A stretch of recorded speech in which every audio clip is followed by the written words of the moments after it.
శ్రీ గురుదేవాయ నమః.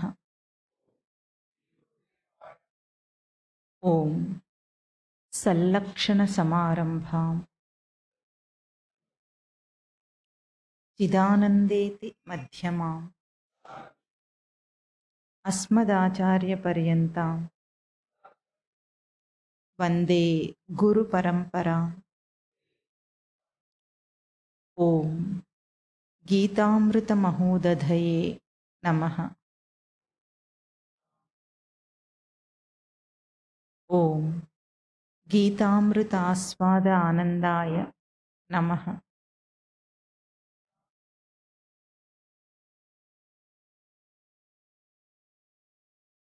రెండో అధ్యాయం 20వ శ్లోకం.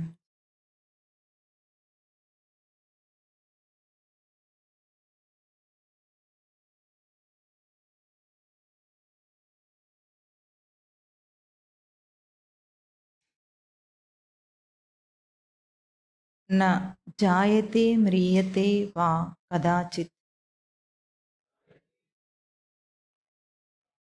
నాయం భూత్వా అభవితా వా న భూయః.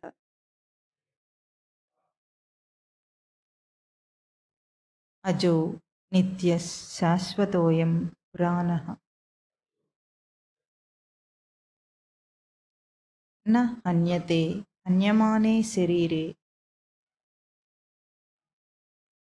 వేద అవినాశినం నిత్యం య ఏనమజమవ్యయం. కథం స పురుషః పార్థ కం ఘాతయతి హంతి కం. వాసాంసి జీర్ణాని యథా విహాయ నవాని గృహ్ణాతి నరోపరాణి. తథా శరీరాని విహాయ జీర్ణాని అన్యాని సంయాతి నవాని దేహి. ఈ 3 శ్లోకాలను ఈరోజు మననం చేద్దాం. జీవుడికున్న ఒక లోపం ఏమిటది? ఉన్న సత్యాన్ని చూడలేకపోవటం. దాన్ని తొలగింపజేయటానికి బోధ అనేక తీర్లలో చెప్పాల్సి వస్తుంది. రకరకాలుగా ఒక విషయాన్ని అర్థం చేసుకునే తెలివి లేకపోతే పిల్లవానికి మనం ఎట్లా చెప్తాం? ఎన్నో రకాలుగా దాన్ని ఉపమానాలు చెప్పుకుంటూ చెప్పాల్సి వస్తుంది. అట్లాగే శాస్త్రం కూడా జీవులందరికీ కూడా ఉన్న సత్యాన్ని దర్శనం చేయటానికి నానా రకాలుగా తిప్పలు పడుతుంది అన్నారు. పిల్లలకు చెప్పటానికి స్కూల్లో మాస్టర్ ఎట్లా తిప్పలు పడుతూ ఉంటాడో అలాగే శాస్త్రం కూడా జీవులకు చెప్పటానికి గురువు శాస్త్రం తిప్పలు పడుతూ ఉంటారు. అదే విషయాన్ని మళ్ళీ మళ్ళీ చెప్తుంటారు. ఇక్కడ సాంఖ్యయోగంలో శ్రీ భగవాను వాచ మొదలైన దగ్గర నుండి కూడా వస్తున్న అన్ని శ్లోకాలు ఒకే సత్యాన్ని రకరకాల కోణాలలో మళ్ళీ మళ్ళీ చెప్తుంది. ఎందుకు? సత్యం ఒకటి, జీవుడు అనుభవం ఒకటి. ఉన్న అనుభవం వేరుగా ఉంది, వాడి సత్యం వేరుగా ఉంది, ఉన్న అనుభవం వేరుగా ఉంది. కనుక దాన్ని తుడిచేయటానికి, వాడికి ఉన్న పూర్వపు భావాలను తుడిచేయటానికి, జీవభావాన్ని పోగొట్టడానికి సాంఖ్యయోగము గట్టిగా దిమ్మిసేసి కొడుతోంది. దిమ్మిసేసి కొట్టడం అంటే తెలుస్తుంది కదా, కుక్కుతారే, ఇది సిగార్లో అదేసి పొగాకు పొడేసి గట్టిగా కుక్కుతారు దాన్ని. అట్లా మన బుర్రల్లోకి కుక్కడానికి ప్రయత్నం చేస్తుంది. ఎందుకంటే బాగా పెరబెట్టుకుని ఉన్నాం కాబట్టి. ఎందుకు అలాంటి లోపం మనకుంది?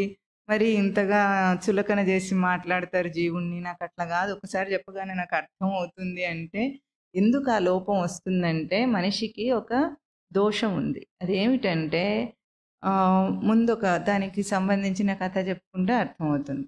సార్, 4 గుడ్డివాళ్ళు ఉన్నారట. 4 గుడ్డివాళ్ళు కూడా గుడ్డివాళ్ళు కదా, ఒక ఏనుగు దగ్గరికి వెళ్ళారు. ఏనుగంటే ఏమిటో తెలుసుకుందాం. కళ్ళతో చూడలేడు కాబట్టి వాడు తడిమి చూస్తాడు. గుడ్డివాడు ఎట్లా చూస్తాడు? తడిమి చూస్తాడు దేన్నైనా.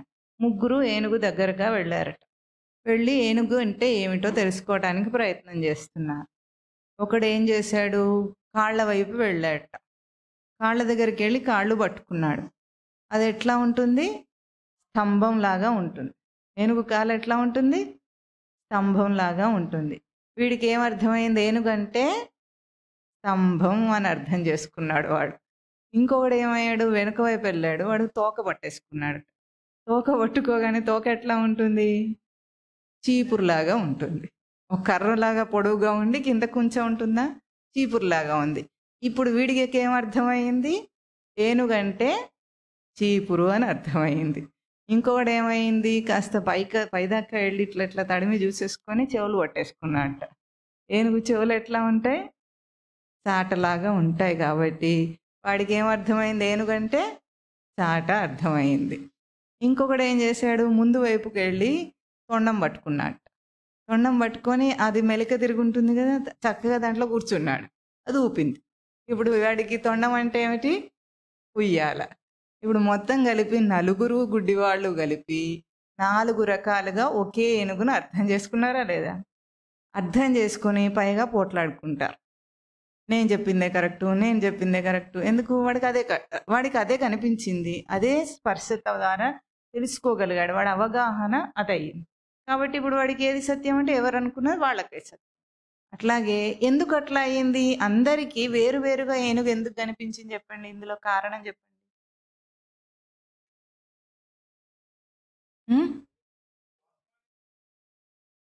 వాస్తవాన్ని చూడలేడు, మొదటి అంశం. రెండోది,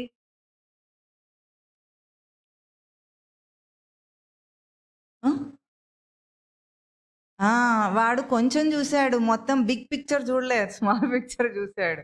అట్లాగే జీవితం అంటే మనకేం అర్థమవుతుందంటే, మనిషి ఎప్పుడు ఏం చేస్తాడు, వాడున్న ఆ రోజు సంఘటనలో కొంచెం మాత్రమే గ్రహిస్తాడు. మిగతాదేమి దానికి పోల్చుకోడు. అంతా కలిపి ఒక జీవితాన్ని సమగ్రంగా అంటాం కదా, అంతా కలిపి అర్థం చేసుకునే, అవగాహన చేసుకునే వాడికి తెలివి ఉండదన్నమాట. ఇప్పుడు జీవితంలో ఎన్నో అనుభవాలు వస్తున్నాయి. అన్ని అనుభవాలను ఒక్కసారి గనుక క్రోడీకరించి కలుపుకొని వాడు చూసుకోగలిగితే వాడికి అవగాహన అవుతుంది, జీవితం యొక్క అశాశ్వత గుణం ఏదైతే ఉందో మొత్తం అంతా తాత్కాలికమో అశాశ్వతమో కాదా, అది అర్థమవుతుంది. కానీ ఇంతవరకు ఒక్కరికి కూడా అది అర్థం కాకుండా అప్పుడున్న సంఘటనలో ఆ రోజు ఎక్కడ ప్రవర్తిస్తున్నాడో అంతే సత్యం చూస్తాడు. తర్వాత ముందుకు చూడడు, వెనక్కి చూడడు. ముందుకు ఊహించడు, వెనక్కి చూడడు. ఎందుకు చూడలేకపోతున్నాడు, ఆ రోజు దాన్ని జీవిస్తున్నాడు. వాడు జీవించి ఏమంటాడు, ఇంతే సత్యం అనుకుంటాడు, ఈ విషయమే సత్యం అనుకుంటాడు. అసలు తనెవరు, తన సత్యం ఏమిటి అన్నది అర్థం కావాలంటే మళ్ళీ మళ్ళీ మీరు బాగా గుర్తుంచుకోండి, లోకంలో ఏదైనా దాచబడిందేమో కానీ సత్యం దాచబడలేదు. ఇది తెరవబడిన సత్యం, అందరికీ అందుబాటులో ఉండి తెరవబడి అనుభవంలో ఉన్న సత్యం. అటువంటి దాన్ని తెలుసుకోవడానికి ఇంత కష్టపడుతున్నాం మనం. లోకంలో డిస్కవరీ చేశాడంటాడు సైంటిస్ట్. అవునా, డిస్కవర్ చేయటం అంటే ఏమిటండి, కవర్ మూసి ఉంటే కవర్ తెరవటం అని అర్థం. కవర్ తెరవటం అంటే మూసిపెట్టి ఉన్న దాన్ని ఇప్పుడు తెరిచి చూసుకోవటం, అంతే కదా. అట్లా మూసిపెట్టి లేదట ఈ సత్యం డిస్కవర్ చేసుకోవటానికి. అందరికీ ఎప్పుడూ అన్ని వేళలా అందుబాటులో ఉన్న సత్యం, అనుభవంలో అందుబాటులో ఉంది, ఊరికే అందుబాటులో లేదు. ఎట్లా ఉంది, అనుభవపూర్వకంగా ఉంది. అయినా అర్థం కావటం లేదు అంటే మనిషి ఎంత గాఢమైన అంధుడో, జీవుడు ఎంత అంధుడో అందులో అర్థమవుతుంది మనకు కదా. అందుకనే ఇక్కడ మళ్ళీ మళ్ళీ ఒకే సత్యాన్ని ఏం చెప్తున్నారు, శరీరము అశాశ్వతము, శరీరి శాశ్వత స్వరూపుడు. అదే సూత్రాన్ని మళ్ళీ ఇవాళ ఏం చెప్తున్నారో చూడండి. నా జాయతే మ్రియతే వా కదాచిత్ నాయం భూత్వా అభవిత వా న భూయః అయం, ఈ ఆత్మ అంటున్నారు. ఆత్మనేమంటున్నారు, ఈ ఆత్మ. ఈ అంటే ఎక్కడున్నదని ఈ అంటాం, ఆ అంటే అక్కడ ఉంది, ఈ అంటే ఇక్కడ. ఇక్కడ అంటే ఇక్కడ అనుభవింపబడుతున్న ఆత్మ. అయం న జాయతే మ్రియతే వా కదాచిత్. కదాచిత్ అంటే ఒకప్పుడు కూడా, జాయతే వా అంటే పుట్టినది కాదు, మ్రియతే వా మరణించినది కూడా కాదు. నా అయం న భూత్వా అభవితా వా న భూయః. ఇంకొకటి ఎట్లా, ఒకటేమో పుట్టినది కాదు, చచ్చినది కాదు. మ్రియతే అంటే మరణించినది కాదు అని చెప్తున్నారు. జాయతే అంటే పుట్టినది, మ్రియతే అంటే మరణించినది. కదాచిత్ ఒకప్పుడు కూడా ఈ ఆత్మ పుట్టినది కాదు, మరణించినది కాదని మొదటి వాక్యం చెప్తున్నారు. రెండవ వాక్యం ఏం చెప్తున్నారు? అయం నా భూత్వా అభవితావా నా భూయ.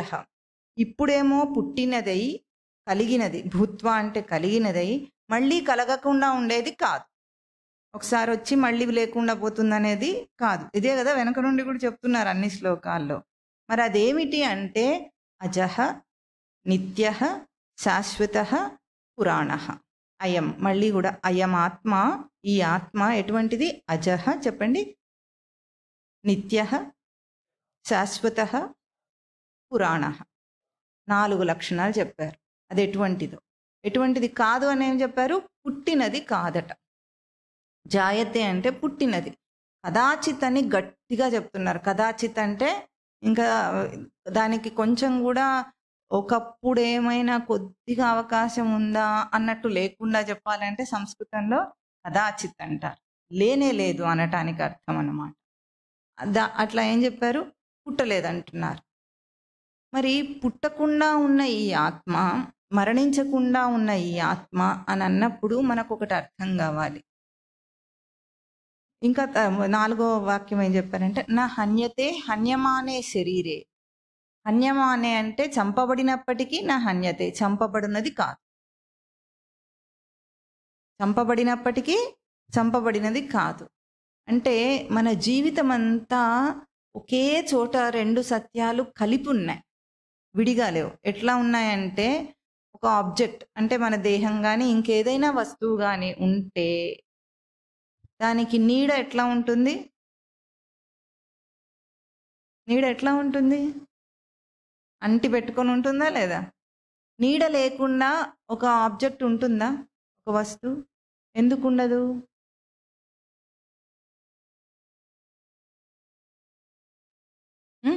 వెలుగు, వెలుగు వల్ల నీడ ఏర్పడుతుంది. ఆబ్జెక్ట్ వల్ల అంటే ఆబ్జెక్ట్ ఉన్నంత మాత్రం చేతనే వెలుగు వల్ల నీడ ఏర్పడుతుంది. నీడ ఉండకుండా ఎప్పుడవుతుంది? వెలుగు లేకపోతే అది కూడా కనిపించదు కదా. వెలుగు ఉండి నీడ లేకుండా ఎప్పుడైనా అవుతుందా? ఆలోచించండి. మన భౌతిక సృష్టి అన్నిటికీ ఉపమానం చూపిస్తుంది. మన రోజు చూస్తుంటాం దాన్ని. ఒకప్పుడు మాత్రమే నీడ ఏర్పడకుండా మనకు కనిపించకుండా ఉంటుంది. మిట్ట మధ్యాహ్నం సూర్యుడు నడినెత్తి మీద ఉన్నప్పుడు నీడ ఉందా లేదా అంటే ఉంది అప్పుడు కూడా. కానీ ఎక్కడుంది? మన కాళ్ళ కింద అదిమి పెట్టబడి ఉంది, మనకు కనిపించదు అది. అవునా? అంటే సూర్యుడు నడినెత్తిన ఉండాలి. కొద్దిగా అటు ఇటు ఉన్నా మళ్ళీ అటో ఇటో నీడ ఏర్పడిపోతుంది. అట్లాగే స్వరూపాన్ని నడినెత్తి మీద శిరోధార్యంగా ధరించి ఉంటే వాడికి అబద్ధపు నీడ కనిపించదు. జ్ఞానం అంటే అది. జ్ఞానం అంటే ఏమిటి? తన స్వరూప గ్రాహ్యము, స్వరూపమును గురించిన సత్యము నడినెత్తి మీద అంటే శిరోధార్యమై ఉండాలి. అంటే ధారణలో, ఎల్లప్పుడూ ధారణలో ఉన్నవాడికి సంసారపు అబద్ధపు రూపం కనిపించదు. కానీ కొద్దిగా అటు ఇటు అయినా సరే మళ్ళీ నీడ ఏర్పడుతుంది. నీడ ఏర్పడింది అంటే అర్థం ఏమిటి? నీ జ్ఞానము సడలింది అని అర్థం. అంతే కదా. అట్లాగే మనకు దుఃఖం వస్తుంది జీవితంలో అంటే సూటిగా ఒకటే ఏమిటి దాని సూచన? నువ్వు నీ స్వరూపం నుండి తొలగావు అని అర్థం. వెంటనే మనం ఏం చేయాలి? ఇది సత్యం కాదని గుర్తించాలి. ఇప్పుడు సాధకుడికి ఒకేసారి ప్రవచనం వినగానే అంత అయిపోతుంది ఏమిటి? అయిపోదు. ఎట్లా ఉంటుంది? ఇప్పుడు జీవితాన్ని విచారణతో చూస్తాడు. ఇన్నాళ్ళు గుడ్డిగా బ్రతుకుతారు మనుషులు. వేదాంత శ్రవణం చేయకముందు గుడ్డిగా బ్రతకటం అనేది మనుషులకు పరిపాటి. దాన్ని ఇప్పుడు చూస్తే మీకు అర్థమవుతుంది కదా. లోకాన్ని చూస్తే అర్థమవుతుందా ఎంత గుడ్డిగా ఉంటుందో? అట్లా ఉన్నదానికి కొద్దిగా విలక్షణంగా వీడేం చేస్తాడు? ఇప్పుడు ప్రశ్న అడిగితే మీరు ఏం చేస్తున్నారు? ఆలోచిస్తున్నారు. ఆలోచించి సమాధానం చెప్తున్నారు. అసలు ప్రశ్ననే అడగకపోతే ఆ అంశంలో రాదు, ఆలోచనకే రాదు, విచారణకే రాదు. కానీ ఇప్పుడు ప్రశ్న అడిగినప్పుడు వస్తుంది. అట్లాగే కష్టం వచ్చినప్పుడు విచారణ రావాలి. కష్టం వచ్చినప్పుడు మిమ్మల్ని ప్రశ్నించింది అనుకోండి, సృష్టి నిన్ను ప్రశ్నిస్తుంది, తడుతుంది, నిన్ను తట్టి లేపుతుంది. సుఖం వచ్చినా అంతే. సుఖం వచ్చి మర్చిపోమని కాదు, సుఖం మత్తులో కూడా విచారణ చేయగలగాలి. సుఖం ఇంకా డేంజరస్. ఎందుకంటే కష్టం వచ్చినప్పుడు ఎట్లాగూ కొద్దిపాటి విచారణ వచ్చే అవకాశం అని ఉంటుంది. సుఖం వచ్చిన వాడికి కన్ను మిన్ను కానడు వాడు. కానీ సుఖంలో కూడా అలర్ట్‌గా ఉండాలి. రెడ్ అలర్ట్ డిక్లేర్ చేస్తారా? అట్లా అలర్ట్‌గా ఉండాలి. సుఖం వచ్చినా, కష్టం వచ్చినా నాకవి వస్తున్నాయి.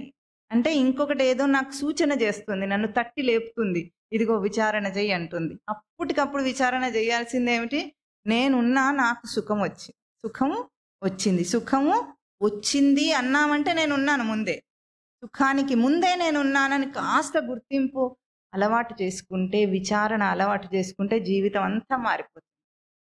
ఏమీ మారవు, బయట విషయాలేం మారవు, కానీ చూసే దృష్టి పూర్తిగా మారిపోతుంది. దీనికి ఒక రామాయణంలో ఒక మంచి ఉదంతం ఉంటుంది. ఏమంటే ఒక రామదాసు తెలుసు కదా మీకు అందరికీ. రామదాసు ఒకసారి రామకథను చెప్తున్నాడట. అయితే ఎక్కడెక్కడ రామకథ జరిగినా అక్కడ హనుమంతుడు వచ్చి ఉంటాడట మారువేషంలో, అంటారు కదా. అయితే రామకథ చెప్తూ ఉంటే సుందరకాండను వర్ణిస్తున్నారట రామదాసు గారు. ఏమని వర్ణిస్తున్నారు? హనుమంతుడు లంకకు వెళ్ళి అశోకవనంలో సీతాదేవిని చూసినప్పుడు ఆ వనాన్ని వర్ణిస్తున్నారట. ఆ వనం అంతా ఎర్రటి పూలతో ఉందట అని రామదాసు గారు చెప్తున్నారట. ఎర్రటి పూలతో కాదు, ఆ వనం అంతా తెల్లటి పూలు ఉన్నాయి, చాలా అందంగా ఉంది అశోకవనం అంతా కూడా అని చెప్తున్నాడట రామదాసు. అయితే హనుమంతుడు ఉన్నాడు కదా, ఆయన ప్రత్యక్ష సాక్షి అయిన హనుమంతుడు గబుక్కున అట్లా కాదే, తెల్ల పూలు లేవు, ఆ రోజు ఎర్రటి పూలు ఉన్నాయి కదా, తెల్లటి పూలు అని చెప్తాడేమిటి, రామదాసు తప్పు చెప్తున్నాడు అనుకున్నాడు. లేచి ఆడియన్స్లోంచి లేచి, శ్రోతల్లోంచి లేచి ఏం చేశాడు? లేచి మీరు తప్పు చెప్తున్నారు, ఆ రోజు పూలు తెల్లగా లేవు, ఎర్రగా ఉన్నాయి అన్నాడు. కాదు, తెల్లగానే ఉన్నాయని చెప్తున్నాడట రామదాసు. ఇంకా ఊరుకుంటాడా హనుమంతుడు? ఊరుకుంటాడా? ప్రత్యక్ష సాక్షి ఏదో చెప్పి, ఈయనేమో పురాణాల్లో చదివి చెప్తున్నాడు, హనుమంతుడు ప్రత్యక్షంగా చూసి చెప్తున్నాడు కాబట్టి ఒప్పుకోలేదట. ఒప్పుకోకపోతే ఎంతకు ఒప్పుకోకపోయేటప్పటికీ హనుమంతుడు నిజరూపం చూపించాడు. నిజరూపం చూపించి, నేనే హనుమంతుణ్ణి, నువ్వు ఎట్లా చెప్తావు తెల్లటి పూలని, కాదు ఎర్రటి పూలే అంటే, అప్పుడు కూడా రామదాసు కూడా ఒప్పుకోవట్లేదట. లేదు, అవి పూలు తెల్లగానే ఉన్నాయి అంటున్నాడట. ఇద్దరికి వాదం బాగా పెరిగిపోయింది. శ్రోతలను వదిలిపెట్టేసి వీళ్ళు ఏం చేస్తున్నారు, వాదించుకున్న తర్వాత రాముడి దగ్గరకే వెళదాము తీర్పు అడగటానికి అన్నారు. అయితే రాముడు అప్పుడు పూలు తెల్లగానే ఉన్నాయని చెప్పాడట. హనుమంతుడు అన్నాడట, నువ్వు ఉన్నావా రామ అక్కడ? నువ్వు లేవు కదా, నువ్వు లేకుండా నేనేమో చూసిన వాడిని ప్రత్యక్షంగా, నువ్వు అక్కడ లేవు కదా అశోకవనంలో, నువ్వెట్లా చెప్తావు అన్నాడు. ఊరుకోకపోతే సీతమ్మ తల్లి దగ్గరికి వెళ్ళారు. సీతమ్మ తల్లి ఉంది కదా, అప్పుడు అడిగాడట హనుమంతుడు, అమ్మ నేను ఆ రోజు వచ్చినప్పుడు పూలన్నీ ఎర్రగానే ఉన్నాయి అని అన్నాడట. అప్పుడు సీతమ్మ తల్లి అన్నదట, లేదు హనుమ, అవి తెల్లగానే ఉన్నాయంటే, అదేమిటమ్మా నువ్వు కూడా అబద్ధాలు ఆడుతున్నావు, రామదాసు పక్షం మాట్లాడుతున్నావు అన్నాడు. లేదయ్యా, ఆ రోజు నువ్వు కోపంగా ఉన్నావు, కోపంగా ఉన్న నీ కళ్ళకు ఎర్రగా కనిపించినాయి పూలన్నీ, ఆ రోజు అవి తెల్లగానే ఉన్నాయి. రామదాసు ప్రశాంతంగా చెప్తున్నాడు కాబట్టి తనకు అవి తెల్లగానే కనిపిస్తాయి అని. ఎందుకంటే ప్రవచనకర్తకు ఎప్పుడు కూడా కళ్ళకు కట్టినట్టు కనిపిస్తుంది దృశ్యం అంతా కూడా. చెప్పేది కేవలం మాటలు కాదు. ఎక్కడెవరు ప్రవచనం చెప్తున్నా వ్యాసపీఠం మీద కూర్చొని చెప్తున్నారంటే సత్యాన్ని దర్శనం చేస్తూనే చెప్తారు, కానీ చేయకుండా చెప్పరు. రామదాసు చాలా ప్రశాంతంగా ఉన్నాడు కాబట్టి రామదాసుకు తెల్లగానే ఉంటాయి అవి అని చెప్పాడు. అంటే ఇప్పుడు ఏమైంది అక్కడ మనకు చెప్తున్న బోధ ఏమిటి? ఆ ఉదంతం, నీ చూపు నీ మనసు ఎట్లా ఉంటే అట్లా చూస్తుంది. నువ్వు బాధగా కోపంగా ఉన్నావు, ఎర్రగా రక్తం వచ్చింది నీ కళ్ళలో కాబట్టి అవి ఎర్రగా కనిపిస్తున్నాయి. అట్లాగే యథా దృష్టి తథా సృష్టి. చెప్పండి, నీ దృష్టి ఎట్లా ఉంటే సృష్టి అంతా అట్లా కనిపిస్తుంది అని చెప్పారు. ఇప్పుడు ఇక్కడ ఏం చెప్తున్నారు మనకు? జాయతే మ్రియతే వా కదాచిత్. ఎప్పటికీ ఒకప్పుడు కూడా జీవుడికి ఆత్మకు పుట్టుక కానీ మరణం కానీ సంభవించటం లేదు. ఇప్పుడు ఈ శ్లోకంలో ఇది చెప్తుందా, మనకే ఆ అనుభవం ఉందా చూసుకుందాం. లోకంలో మీకు ఎన్నో అనుభవాలు కలుగుతూనే ఉంటాయి కదా. ఇప్పుడు గుర్తున్నాయి అవన్నీ, కొన్ని గుర్తుంటాయి కదా. ఇప్పుడు మీరు ఒక్కసారి మామిడి పండు తిన్నారు, చిన్నప్పుడు ఎప్పుడో మామిడి పండు పెడతారు, లేకపోతే అన్నప్రాసనలో పాయసం పెడతారు. పెట్టారా? పాయసం అంటే ఏమిటో మళ్ళీ చెప్పగలుగుతున్నారా లేదా మీరు? చూడలేదు, రుచి చూడలేదు అనుకోండి, మీకు తెలుస్తుందా అది? తెలియదు. అంటే మీ అనుభవంలో లేనిది మీకు తెలియదు. ఒక మాంసం తినని వాడికి జీవితాంతం మాంసం అంటే ఎట్లా ఉంటుందో వాడికి తెలుస్తుందా? తెలియదు. అంటే అనుభవంలోకి వచ్చింది, తాను దర్శనం చేసింది, తనకు ఎట్లాగైనా గుర్తింపులో ఉంటుంది. ఉంటుందా లేదా? సరే, ఇప్పుడు మీరందరూ పుట్టారా లేదా దేహంతో? చెప్పండి. 84 లక్షల జీవరాశుల సంగతి దేవుడు ఎరుగు, అది శాస్త్రం చెప్తుంది, మనకు అనుభవంలో లేదు. కానీ ఈ జన్మలో దేహంతో పుట్టారా? పుట్టిన అనుభవం మీకుందా? చెప్పండి. పుట్టాను అనిపించేలాగా మీకు అనుభవం ఉందా? ఉన్నాను అన్న అనుభవం ఉందా? ఉన్నాను అన్న అనుభవం స్పష్టంగా ఉందా? ఏదో వీడు చెప్తున్నాడు ప్రతిసారి ఉన్నావు ఉన్నావు అంటున్నందువల్ల ఉందా? స్పష్టంగా ఉంది. పుట్టావు అన్న అనుభవం అందరూ చెప్పారు నీకు. మీ అమ్మ చెప్పింది నువ్వు పుట్టావని, అందరు అంటున్నారు పుట్టావు పుట్టావు అని. పోనీ మనదే మనకు తెలియకపోతే మన పిల్లలు పుట్టారు కాబట్టి ఓహో ఇట్లాగే పుట్టుకంటే ఇట్లాగే ఉంటుందని మనకు ఒక తెలివి. ఇప్పుడు అనుభవం లేదు కదా, అంటే మనం పుట్టామా?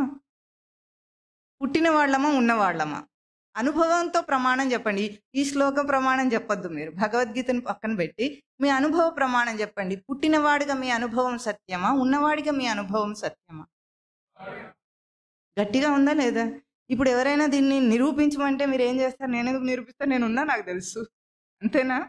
నీకు నిరూపించవలసిన అవసరం నాకేముంది? అయినా నేనున్న సత్యం నాకు తెలిసినట్టు నేను నీకు చెప్పలేను, మాటలతో చెప్పగలను కానీ నా ఉనికిని నీకెట్లా నేను నిరూపించగలను? నిరూపించలేను. ఎవరి ఉనికి వాళ్లకు అనుభవ సత్యం. కదాచిత్ ఒకప్పుడైనా పుట్టిన అనుభవం ఉందా? నా జాయతేవా నా మ్రియతేవా, అనేక జన్మల్లో చచ్చిపోయావట అంటున్నారు శాస్త్రంలో. అన్ని జన్మలు ఎత్తావు చచ్చావు అంటుంది. సరే అంటున్నాం, అయినా మనకు మరణ అనుభవం ఉందా? చెప్పండి. లేదు. అందుకే భయం. అనుభవం లేని పని చేయాలంటే భయమే కదా మరి. ఇప్పుడేమో రేపు వస్తుంది అనిపిస్తుంది, అందరినీ చూస్తే పోతున్నారు మన కళ్ళ ముందు. ఏమిటో ఆ పోవటం అంటే ఏమిటో మనకు తెలియదు. అందుకే అనుభవం లేని పని కాబట్టి భయంగా ఉంది. ఉండటానికి భయంగా ఉంది ఎవరికన్నా? చెప్పండి. ఎటువంటి విపత్కర పరిస్థితుల్లోనైనా సరే ఉన్నానని హాయిగా ఉంటాడా ఉండడా? ఇది అనుభవ సత్యం. కదాచిత్ న జాయతే కదాచిత్ న మ్రియతే. ఒకప్పుడు కూడా జరగలేదు నీకు, అది జరగదు కూడా. ఎందుకు? నువ్వు దేహం కాదు, నువ్వు దేహి. ఎవరు? దేహం కలవాడినే గాని నేను దేహం కదాచిత్ నా అనే కాను. మరి నా లక్షణాలు ఏమిటంటే ఇక్కడ చెప్తున్నారు. అజహ, నిత్య, శాశ్వత, పురాణ. ఈ 4 నాకు. అయం అంటే నా అనుభవ సత్యాలు ఏమిటి? నేను అజహ. జ అంటే జాయతే అని, మళ్ళీ జని ప్రాదుర్భావే ధాతు, ప్రకాశం కలగటం అన్నమాట. ఇదేమిటి? ఆత్మ అజహ. దానికి జ అన్న పదానికి ప్రసిద్ధార్థం పుట్టుక అని. అజహ అంటే అజుడు అంటారు. విష్ణుమూర్తిని ఎప్పుడైనా విన్నారా? దేవుడిని ఎవరినైనా అజుడు అంటారు, అంటే పుట్టనివాడు అని అర్థం, పుట్టినవాడు కాడు అని అర్థం. ఇప్పుడు అయం ఆత్మ అజహ. ఈ ఆత్మ ఏమిటి? పుట్టుక లేనిది అని చెప్తున్నారు. జని ప్రాదుర్భావే ధాతువుతో చెప్పుకోవాలంటే ప్రకాశం అని అర్థం. ప్రకాశం కలిగినది కాదట ఇది. ఇప్పుడు మనందరికీ ప్రకాశం ఉందా లేదా? ఏం ప్రకాశం ఉంది? ఈ దీపాల ప్రకాశం, సూర్యప్రకాశం, అవునా? సూర్యుడికి ప్రకాశం ఉందా? బయటిగా లేదు, తానే స్వయం ప్రకాశ స్వరూపం, అవునా? స్వయం ప్రకాశ స్వరూపుడు కాబట్టి నాకు ప్రకాశం ఉంది అని అంటాడు ఎవడన్నా? అన్నాడు. అది ఉంటుంది అంతే. అది స్వభావ లక్షణం అంటాం మనం. స్వభావ లక్షణానికి చెప్పాల్సిన అవసరం లేదు. వేరే ఏదైనా అయితే అంటించుకున్నవన్నీ చెప్పుకుంటాం మనం. ఏమేం చెప్పుకుంటామో లోకంలో అవన్నీ మన లక్షణాలు కావు, అంటించుకున్న లక్షణాలు అవన్నీ. నేను చదువుకున్నాను అంటాడు, అది అంటించుకున్న డిగ్రీ, అంతేనా? మిగతా లేబుల్స్ ఏవేవి, మనకు చాలా లేబుల్స్ ఉంటాయి, అవన్నీ మోస్తూ ఉంటాం కదా, అవన్నీ అంటించుకున్నవి చెప్పుకుంటారు. కానీ స్వభావ సిద్ధంగా ఉన్న వాటిని ఎవరు చెప్పరు. నాకు ముక్కు ఉంది అని వాడని చెప్పుకుంటాడా? చెప్పండి. దేహానికి ముక్కు ఉండడం సహజం కదా, అంతే. ఈ రూపంని సహజంగా వదిలేస్తాడు. కానీ దానికి ఏవేవైతే ఆరోపించబడినవన్నీ చెప్పుకుంటాడు. అందుకే అజహ, ఆత్మ అజం. దానికి ప్రకాశించుట, ఇతర ప్రకాశం చేత ప్రకాశించుట అన్నది లేదు. దీన్ని అర్థం చేసుకోవాలంటే మన కొంతమందికి కొన్ని అలవాట్లు ఉంటాయి, చిన్నప్పటి నుండే ఉంటాయి. ఒక చిన్న అమ్మాయి ఉండింది, వీడు చూశాడు. అమ్మాయి ఎప్పుడు మాట్లాడుతున్నప్పుడు ఇట్లా ఇట్లా అంటుంటుంది ముక్కుని. ఎందుకు ఎగేస్తుంది అంటే వాళ్ళ నాన్నగారికి అది ఉంది, జెనెటికల్గా వచ్చిందట. దీన్ని మనం అంటాం బై బర్త్ వచ్చింది అంటాం. అవునా? ఏమన్నాం? బై బర్త్తో వచ్చింది అంటే పుట్టుక చేత అది ప్రకాశించింది, వ్యక్తమైంది. కానీ పుట్టకు ముందు ఉన్నవాడికి ఆత్మస్వరూపానికి అది ఉంటుందా? ఉండదు. అట్లాగే మనం అన్నీ కూడా మనకున్న అన్ని మనం చెప్పే గుర్తింపులన్నీ బై బర్త్ వస్తాయి. బర్త్ లేనప్పుడు లేదు. బర్త్ ఎవరికి వచ్చింది? పుట్టాను అని అన్నవాడు పుట్టడానికి ముందు ఉన్నాడా లేదా? చెప్పండి. ఉన్నాడు. వాడికి ఇవి లేవు, లక్షణాలన్నీ లేవు. పుట్టిన తర్వాత ఇవన్నీ టకి టకి టకి అని మీద పడ్డాయి. పాపం ఏం చేస్తాడు? రుద్దుకున్నాడు అంతే. ఇంకా రంగుల వర్షంలో తడిసి అన్ని రంగులు అంటుకున్నాయి రంగు లేని వాడికి. వాడు స్వచ్ఛమైన తెల్లటి వస్త్రం లాంటి వాడు. ఇంకా బ్రతికిన కొద్దీ రంగులు అంటించడం ఎవడికి కావాల్సింది వాడు పూసిపోతాడు మన మీద. మనమేమో అన్నిటిని రుద్దుకొని నిజం అనుకుంటూ ఉంటాం. అజహ అంటే పుట్టుకకు ముందే ఉండే స్వయం ప్రకాశ స్వరూపం. దేహం పుట్టుకతో ప్రకాశించి పుట్టినప్పటి నుండి కనిపిస్తోంది. గర్భంలో కూడా వాడికి దేహధ్యాస రాదు. ఎందుకంటే ఇల్లు వాడు కట్టుకుంటున్నాడు. ఇల్లు ఎట్లా మనం బయట కట్టుకుంటామో వాడు దేహ నిర్మాణం చేసుకుంటున్నాడు. అప్పుడు కూడా వాడికి దేహధ్యాస రాదు. వాడి స్వరూపాన్ని వాడి జీవుడుగానే అనుకుంటుంటాడు. ధ్యాస ఎప్పుడు వస్తుంది? సర్గే సమ్మోహం యాంతి. సర్గే అంటే పుడుతూనే విడవబడ్డాడు కదా, తల్లి గర్భం నుండి బయటికి విడవబడిన వెంటనే వాడికి ఆ ధ్యాస ఆవరిస్తుంది అన్నమాట. అట్లా ఇప్పుడు ఇక్కడ ఏమంటున్నారు? దీన్ని అజహ. ఇంకా ఏమిటి? నిత్య. నిత్యం అంటే ఈ పదం వెనక నుండి ఎన్నో శ్లోకాల్లో వచ్చింది. నిత్య పదం అనేది. నిత్యం అంటే పొందే ఉన్నాడు వాడు, పోగొట్టుకున్నవాడు కాదు వాడు. ఎట్లా పొందిక అంటే ఏమిటంటే ఎప్పుడు పోగొట్టుకోకుండా ఉంటే అది పొందింది. పొందిన తర్వాత పోగొట్టుకుంటే అది నిత్యం కాదు. ఇది నిత్య శబ్దానికి అర్థం. మీరు తరచి చూసుకోవాలంటే నిత్యమైంది ఏదైనా ఉందా అని తరచి చూసుకోవాలంటే ఇదే సూత్రం. పొందితే మళ్ళీ పోకూడదు. సంతోషం పొందాడా? పొందిన తర్వాత ఏమైంది? పోయింది. దుఃఖం పొందిన తర్వాత ఏమైంది? దేహం. చెప్పండి. దేహం పొందింది ఏమైంది? పోయింది. బయట నుండి పొందింది ఏదైనా పోగొట్టుకోబడుతుంది. ఉన్నది ఎవరు? నేను. ఆత్మ అంటే మళ్ళీ అదేదో అనుకుంటా, దాన్ని ఆబ్జెక్ట్ చేసి మాట్లాడొద్దు. నేనే అది. ఏ ఆత్మ గురించి చెప్తున్నారో అది నేనని వినాలి. మళ్ళీ ఎట్లా ఉంటుందంటే ప్రవచనాల్లో సాధారణంగా గురువు అన్నిటిని దోషాలు ఎత్తి చూపిస్తుంటే అందరు ఏమనుకుంటారో తెలుసా? అన్ని పక్కవాడికి అనుకుంటుంటారు. ఎవడు నాకు అనుకుంటాడో వాడు బాగుపడతాడు. ఇది నా గురించే చెప్తున్నట్టు ఉంది అని ఎవరికైనా అనిపిస్తే వాడు మార్చేసుకుంటాడు. నాకైతే ఇవేవి లేవు, నేను బిందాస్ అనుకొని పక్కవాడి గురించి ఎవరో సామాన్యుల గురించి చెప్తున్నారంటే ఆ సామాన్యుడు నేనే, నేరుగా తిట్టకుండా కొంచెం మర్యాదగా తిడుతున్నారని తెలుసుకుంటే అప్పుడు వాడు మారిపోతాడు, బాగుపడతాడు. ఈ నిత్య స్వరూపం. అందుకే భగవద్గీత చెప్తుంది అనిత్యం అసుఖం లోకం. లోకంలో నువ్వు ఏది చెప్పినా సరే అనిత్యము అసుఖము రెండు విశేషణాలు ఏమిటి లోకానికి? అనిత్యము అసుఖము. చెప్పండి. ఇది గుర్తుపెట్టుకొని బ్రతికితే చాలు.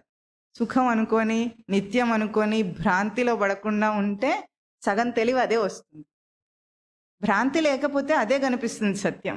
భ్రాంతిలో ఉన్నవాడికే తాడు మీద పాము కనిపిస్తుంది, భ్రాంతి లేని వాడికి పాము కనిపించదు. కాబట్టి తొలగించవలసింది పామును కాదు, భ్రాంతిని. నిత్యం శాశ్వత. అయం శాశ్వత.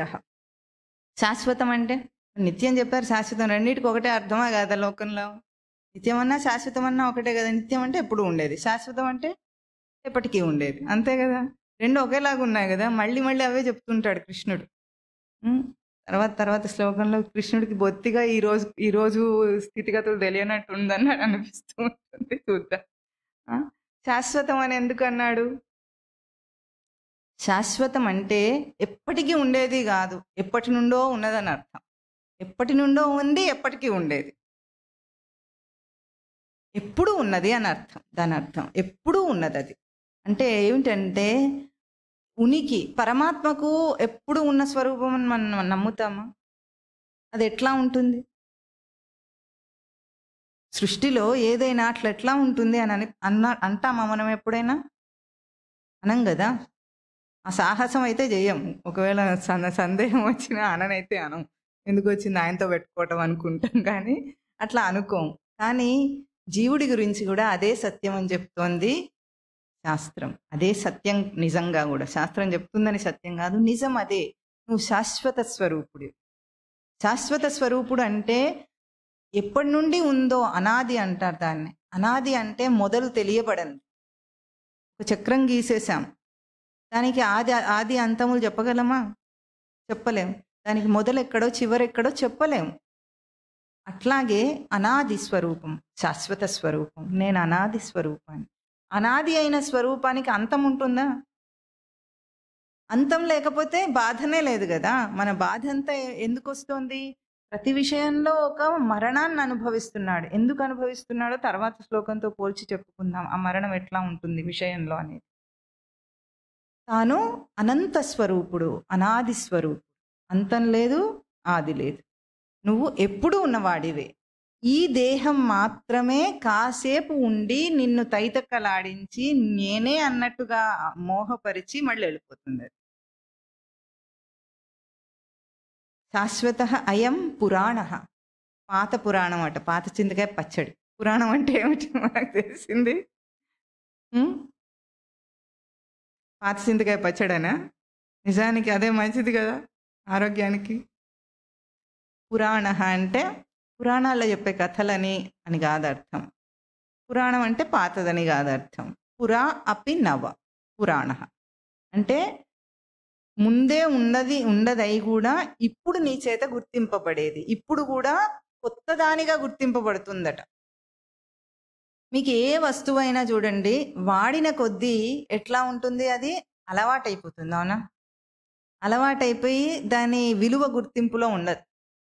ఉదాహరణకి అన్నిటికంటే మంచి ఉదాహరణ ఏమిటి? పెళ్లి చేసుకున్నప్పుడు పెళ్ళానికి మొగుడికి పెళ్ళాం ఎట్లా ఉంటారు? కొత్త కొత్తగా ఉంటుంది అంతా. ఆ పొంగే కొత్తది కాబట్టి కొత్తలో ఎంతో మురిపంగా ఉంటుంది. తర్వాత ఏమవుతుంది?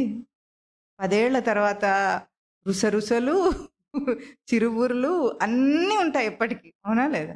ఎందుకు? అది మనదైపోయేటప్పటికి విలువ పోయింది పూర్తిగా. అదే ఆ అమ్మాయి ఎంత అందంగా ఉన్నా ఇప్పుడు అందంగా అనిపించదు వీడికి. భర్త ఎంత సంపాదిస్తున్నా ఆ గొప్పతనం కనిపించదు ఆవిడికి. ఎప్పుడు చూసినా తిట్టుకోవడమే సరిపోతుంది. ఎందుకు? పురాణం అయిపోయింది. అది పురాణం కాలేదు, అది పాతదైపోయింది. అది అంటే మనదైపోయేటప్పటికి అది పాతదైపోయి విలువ లేకుండా అవుతుంది. ఎప్పుడైనా నేనుకు విలువ పోయిందా మన దగ్గర? ఫస్ట్ పొజిషన్లో ఉంటుందా లేదా? నా తర్వాతే ఏదైనా. అంతేనా కదా? అది పురా అపి నవ. ఆ అనుభవం ఎట్లా ఉంటుంది? ఎప్పుడూ కొత్తగా ఉంటుంది. ఒక తినే వస్తువు తింటూ ఉంటే, రోజు తింటూ ఉంటే విసుగొచ్చేస్తుంది. ఎంత ఇష్టమైందైనా సరే రోజు తింటే బాగుంటుంది ఎవరికన్నా? అస్తమానం అదే తింటే బాగుంటుందా? ఎవ్వరికీ ఉండదు, ఏది ఉండదు, ఒక్క వస్తువు కూడా ఉండదు. తిండే కాదు, ఏదైనా సరే. అందుకే కదా మనిషి బోర్ కొట్టి ఏం చేస్తాడు? మార్పు కావాలంటాడు. ఏది ఉన్నా సరే, ఎంత మంచిది ఉన్నా సరే ఆ పరిస్థితి నుండి మార్పు కావాలి. అంతేనా? చాలా మంచి వసతులతో చాలా మంచి జీవితం ఉన్న బోరే కొడుతుంది కదా, దాంతో విసుగొస్తుందా లేదా? ఎందుకు? అన్నీ అలవాటు పడి పాతవైపోతున్నాయి. నేను అలవాటు పడి ఎప్పుడైనా పాతదైందా మీకు? ఆత్మ అట్లా కాసేపు ఆత్మగా ఉండకుండా వదిలేద్దాం అనుకుంటాడా వీడు? అనుకుంటాడా? అనుకోడు. అది పురా అపి నవ. అది పురాణ అంటే ఎప్పుడు కూడా కొత్త అనుభవంగా అనుభవింపబడుతుంది, బోర్ కొట్టదు దాంతో. అందుకే వేరే ప్రయత్నం కోసం వెళ్ళినా నేను తీసుకొని వెళ్తాడా, నేను వదిలేసి వెళ్తాడా? నేనే వెళుతుంది. నేనుకు అనుభవం వేరేది కావాలనుకుంటుంది కానీ నేనును మార్చదు. సబ్స్ట్రేటం అంటారు, ఆధారమైన స్వరూపమయం మారదు. దానికి ప్రయత్నాలన్నీ మారుతూ ఉంటాయి వేరే వేరేవన్నీ, కానీ ఆధార స్వరూపం ఎప్పుడు కూడా విలువ ఉన్నది అదొక్కటే. నేను అన్న తర్వాత ఏదైనా ఉంటుంది కాబట్టి అది అజః నిత్యః శాశ్వతః పురాణః. నా హన్యతే హన్యమానే శరీరే. శరీరము హింసింపబడినప్పటికీ, హన శబ్దానికి చంపటం అని ప్రసిద్ధార్థమున హన హింసాగత్యో హుధాతు. శరీరం హింసింపబడినప్పటికీ కూడా అది హింసింపబడటం లేదట. అటువంటిది అందుకే కదండి ఇన్ని చెడ్డ అనుభవాలు మంచి అనుభవాలు కలిగినప్పటికీ కూడా ఏది అంటుకోకుండా ఆత్మ ఎంత నిరంజనంగా ఉంది అంటారు. దాన్ని ఎట్లా మనకు ఆ నిరంజనత్వం తెలుస్తుంది అంటే, ఈరోజు కూడా నిద్రలో, గాఢ నిద్రలో ఆ స్వరూపాన్ని ఎంత హాయిగా అనుభవిస్తున్నాడు, చికాగ్గా అనుభవిస్తాడు ఎవడన్నా చెప్పండి. విషయాలు, దేహధ్యాస అన్నీ వదిలిపెట్టేది మనకు రోజు వచ్చే అనుభవం గాఢ నిద్ర. కావాలనే పెట్టారు, ఎప్పుడైనా తెలుసుకుంటాడని. అది ఉపమానం అన్నమాట. అదొక మన స్థితి మనకు అనుభవంలో వస్తుంది రోజు. ఆ స్థితిలో ఎప్పుడు కూడా అదెంత మనకు హింస లేకుండా, ఎన్ని బాధలు దాని మీద నుండి గడిచినవో, మనకు ఎన్ని కష్టాలు గడిచినాయా లేదా, ఎన్ని సుఖాలు గడిచినాయా లేదా, జన్మాంతరం వదిలేయండి, ఈ జన్మలో ఇప్పటిదిప్పుడు ఈ రోజులో చూసుకోండి మీరు ఎన్ని గడిచినాయో, మీకు ఎన్ని భావాలు, ఎన్ని మూడ్స్ గడిచినాయా లేదా. పొద్దున్న నుండి లేచినప్పుడు ఒక మూడు ఉంటుంది, గంటకు ఇంకో మూడు ఉంటుంది, టిఫిన్ బాగాలేకపోతే ఇంకో మూడు ఉంటుంది, టిఫిన్ బాగుంటే ఇంకొక మూడు ఉంటుంది, పిల్లవాడికి ఫస్ట్ ర్యాంక్ వస్తే ఇంకొక మూడు ఉంటుంది, వాడు ఫెయిల్ అయితే ఇంకో మూడు ఉంటుంది. ఏ మూడులోనైనా ఆఫీస్కి అయితే రావటం తప్పదు. ఇన్ని మూడ్లు ఉంటాయా లేదా. అన్నీ గడిచినాయి పొద్దున్న నుండి ఇప్పటిదాకా. మరి ఆ మూడ్లన్నీ గడిచిన తర్వాత అన్ని రాత్రికి ఏమవుతాయి, ఇక్కడ విలీనం చేస్తారు వాటిని. అన్నో డబ్బాలో దాచిపెట్టేసి పడుకుంటారా? అట్లాగే చేస్తున్నాం. అవన్నీ పారేసి పడుకుంటున్నాం, లేచేటప్పుడు అంటించుకుంటాం మళ్ళీ అని. స్మృతిలోకి వేరే అన్ని విషయాలు తెచ్చుకొని ఇప్పుడు ఇవి సత్యం అంటాడు. పొద్దున్నే పరిగెత్తు అంటుంది, రన్నింగ్ రేస్లో పరిగెత్తినట్టు పరిగెత్తాలి. కానీ ఆ సమయంలో ఎవరైనా హాయిని అనుభవిస్తారా లేదా? అంతెందుకు, చనిపోవడానికి ఐసీయూలో అన్ని పైపులు పెట్టి పడుకోబెట్టిన వ్యక్తి కూడా వాడికి గాఢ నిద్ర వస్తే ఈ బాధలేం లేవు. వాడికి ఎంత బాధ శరీరంతో అనుభవిస్తున్నాడో, శరీరం హింసను అనుభవిస్తుందో అదేది వాడికి లేదు. వాడు గాఢ నిద్రలో అంత హాయిని అనుభవిస్తుంది. దాన్ని సుఖం అన్న పద్ధతిలో అనలేము, హాయి అంటాం మనం, అంతేనా? సుఖంగా నిద్రపోయానంటాడా, హాయిగా నిద్రపోయానంటాడా? హాయిగా నిద్రపోయానండి. సుఖం అంటే ఒక ప్రయత్నం వల్ల వచ్చింది, నిద్ర ప్రయత్నం వల్ల రాలేదు. తనంతట తన స్థితిలోకి అంతర్ధానమయ్యాడు, అది హాయి. శరీరము ఇన్నిటి నుండి జీవుడు ఎన్ని జన్మల్లో ఎన్ని గడిచినాయో, వాడికి జన్మలు ఎన్ని విషయాలు గడిచినాయో అవేవి వాడికి ఇప్పుడు హింసగా లేనే లేవు. వాటి చేత వాడు అంటపడలేదు ఇప్పటిదాకా. అంటపడటం అనేది మన జ్ఞాపకంలో మాత్రమే ఉంది. విషయాలు ఎక్కడుంటాయి? జ్ఞాపకంలో ఉంటాయా, జ్ఞానంలో ఉంటాయా? జ్ఞాపకంలో ఉంటాయి. మెమరీ పోయిందనుకోండి, చక్కగా పీడ పోతుంది, ఏం గుర్తుండవు, అంతేనా? పెద్ద వయసులో మెమరీ లాస్ వస్తుంది కదా, అప్పుడు ఏమవుతాయి ఇవన్నీ? ఏదేమన్నా కానీ కాక వాడు మాత్రం నిశ్చింతగా ఉంటాడు, ఏం చేయలేడు కదా, అంతకంటే ఏం చేయలేడు. ఏం చేస్తాడు? నిశ్చింతగా పీడ పోయింది ఒక్కసారి అంటే విషయాలన్నీ జ్ఞాపకం మెమరీ బ్యాంక్లో ఉన్నాయి, కానీ నీకేం గడవలేదు. అవి గడిచింది ఏమిటి? నేను అన్న అనుభవం. అది మర్చిపోతాడు ఎవరన్నా? మెమరీ లాస్లో నేనన్న అనుభవం మర్చిపోతారా? ఏ స్థితితో చెప్పినా కోమాలో నేనన్న అనుభవం పోతుందా? పోదు. కోమాలో ఏమవుతుంది? బ్రెయిన్ డెడ్ అవుతుంది అంతే. బ్రెయిన్ నుండి సిగ్నల్స్ అందక, ఈ దేహానికి అందించలేక, చైతన్యాన్ని ప్రసారం చేయలేని నిస్సహాయ స్థితిలో కోమాలోకి వెళ్ళిపోతాడు. అప్పుడు కూడా ఆ జీవుడికి నేనన్న అనుభవం మాత్రం ఉంటుంది. అంటే ఆ నేను అన్న అనుభవము హింసింపబడిన అన్ని విషయాల వల్ల హింసింపబడలేదు, నాకు అనుభవం రాలేదు. ఇది సత్యం. ఒక్కసారి చూసుకుంటే సత్యం అర్థమైపోతుంది. కనుక నా హన్యతే హన్యమానే శరీరే అంటున్నారు. ఇప్పుడు ఏమంటున్నారు మళ్ళీ తర్వాత శ్లోకంలో? వేద అవినాశినం నిత్యం. దీన్ని ఎవడైతే ఏనం ఈ ఆత్మను అవినాశినం నిత్యం అజం అవ్యయం వేద కథం సహ పురుష పార్థ కం ఘాతయతి కం హంతి. అంటే ఎవడైతే ఏనం ఈ ఆత్మను ఎట్లా తెలుసుకుంటాడు? వేద అంటే తెలుసుకుంటాడు. ఎట్లా? అవినాశిగా తెలుసుకుంటాడు. వెనక నుండి చెప్తున్నారు కదా, నాశ శబ్దం చేత చెప్తున్నారు. అవినాశిగా, నిత్యమైనదిగా, అజస్వరూపంగా, అవ్యయ స్వరూపంగా, ఈ 4 స్వరూపాలలో ఎవరైతే ఆత్మను తెలుసుకుంటాడో వాడు సహ కం ఘాతయతి, దేన్ని చంపిస్తాడు? కం హంతి, దేన్ని చంపుతాడు? చంపించేవాడెవడు? చంపేవాడెవడు? ఎవరికి ఆత్మలక్షణం అర్థమవుతుందో వాడికి భ్రాంతి ఉండదు. ఎందుకు చంపించేవాడు చంపేవాడు అంటున్నారంటే, వెనుక అర్జునుడు ఏమన్నాడు? నా చేతి ఇట్లాంటి పనులు నువ్వు ఎందుకు చేయిస్తున్నావు అన్నాడా లేదా? అంటే దీనికి కూడా రష్యా వాళ్ళు చాలా తెలివైన వాళ్ళు కనుక మొదటి అధ్యాయం మాత్రమే చూసి భగవద్గీత హింసా ప్రవృత్తిని ప్రేరేపణ చేస్తుంది అని రష్యాలో భగవద్గీతను బ్యాన్ చేశారట. కొద్దిగా ముందుకు జరిగి 2వ అధ్యాయం చదువుంటే అయిపోయేది కదా, వాడికి అర్థమయ్యేది. తొందరపాటు తెలివి అంటే ఇట్లాగే ఉంటుంది. ముందు కొద్దిగా తెలుసుకొని తర్వాత అసలు ఏమిటో లోతుకు వెళ్ళకపోతే వాడికి అర్థం కాదు. భగవద్గీత మొదటి అధ్యాయం అంతా అర్జునుడేమో చాలా మంచివాడు, కృష్ణుడేమో చెడ్డవాళ్ళలాగా, అర్జునుడేమో ఎవరిని హింసించని శాంతి దూతలాగా, కృష్ణుడేమో అందరినీ హింసింపజేసే అశాంతి దూత లాగా కనిపిస్తారు. అట్లా ఆ మాట అర్జునుడు అన్నాడు. కాబట్టి నిజానికి ఆత్మ యొక్క సత్యస్వరూపం తెలిసిన వాడు దేన్ని చంపిస్తాడయ్యా? దేన్ని చంపుతాడు అని అడుగుతున్నారు. ఏమిటి ఆత్మ యొక్క సత్యస్వరూపం? వెనుక చెప్పిన సత్యమే. వేద అవినాశినం వేద. ఏనం ఆత్మ, ఈ ఆత్మ అవినాశినం వేద. తెలుసుకో. ఏమని తెలుసుకో? నాశం లేనిది, అంటే కనిపించకుండా పోయేది కాదు. ఇప్పుడు మీరు అందరు ఇక్కడ కూర్చున్నారు కదా, చివరికి మీ దేహం కూడా మీకు కనిపిస్తుందా అంటే ఒక్కసారి కళ్ళు మూసుకోండి. అందరు కళ్ళు మూసుకోండి. ఎక్కడున్న వాళ్ళు అక్కడ.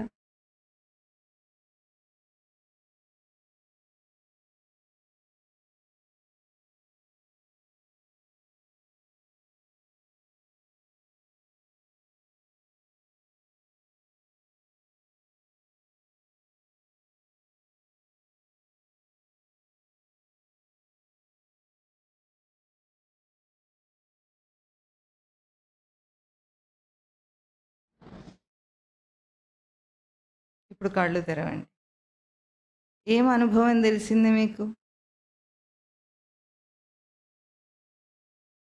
కళ్ళు తెరిచినప్పుడు ఈ దేహం యొక్క ధ్యాస ఉన్నట్లుగా కళ్ళు మూసినప్పుడు ఉంటుందా? ఉండదు. కొన్ని చోట్ల ఉంటుంది. ఏ చోట్ల చెప్పగలరా? స్పర్శ జ్ఞానం ఇప్పుడు మనం కూర్చున్నప్పుడు ఈ సీటుకి ఎక్కడెక్కడే తగులుతుందో అక్కడ మనకు తెలుస్తుంది. మిగతా దేహం అంతా స్పర్శలోకి రాదు. ఇట్లా చేతులు పెట్టుకొని ఉన్నామనుకోండి, అప్పుడు ఇక్కడ స్పర్శ తెలుస్తుంది. స్పర్శ జ్ఞానం ప్రవర్తించిన చోట కొద్దిగా తెలుస్తుంది. ఇంకా ధ్యానంలోకి వెళ్తే అవి కూడా తెలియవు. కానీ ధ్యానం అంతే అంత ఈజీ కాదు. ఏదో కళ్ళు మూసుకొని ఊహించుకోవడం కాదు ధ్యానం అంటే. ఆ ఉపసంహార స్థితిలో తెలుస్తుంది.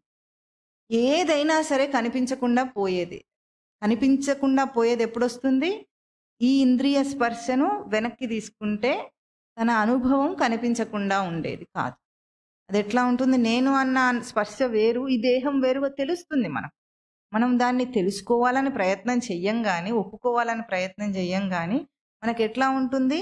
నేను అన్నది ఇప్పుడు కళ్ళు మూసుకుంటే పోతుందా? అది అవినాశి, కనిపించకుండా పోయేది కాదు. అది నీకెప్పుడు నిత్య దర్శనంలో ఉండేది నేను అన్నది.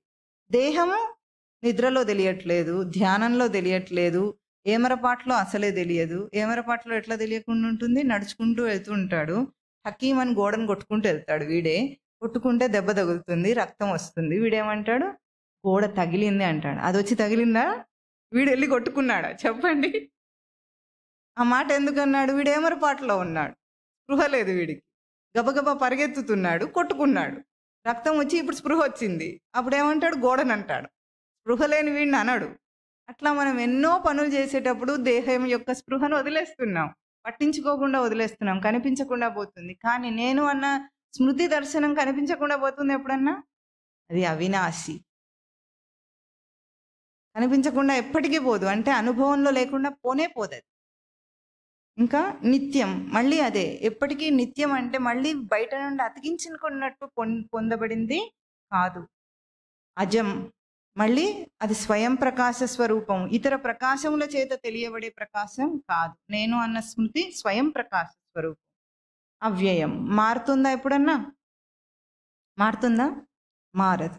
ఎట్లా మారదు అని చెప్పటానికి మళ్ళీ తర్వాత శ్లోకం చెప్తున్నారు స్వామి. ఏమంటున్నారు? ఇది బాగా అందరికీ అర్థమయ్యే శ్లోకం, పాపులర్ శ్లోకం, భగవద్గీతకు ప్రసిద్ధమైన శ్లోకం. ఏమిటి చెప్పండి? వాసాంసి జీర్ణాని యథా విహాయ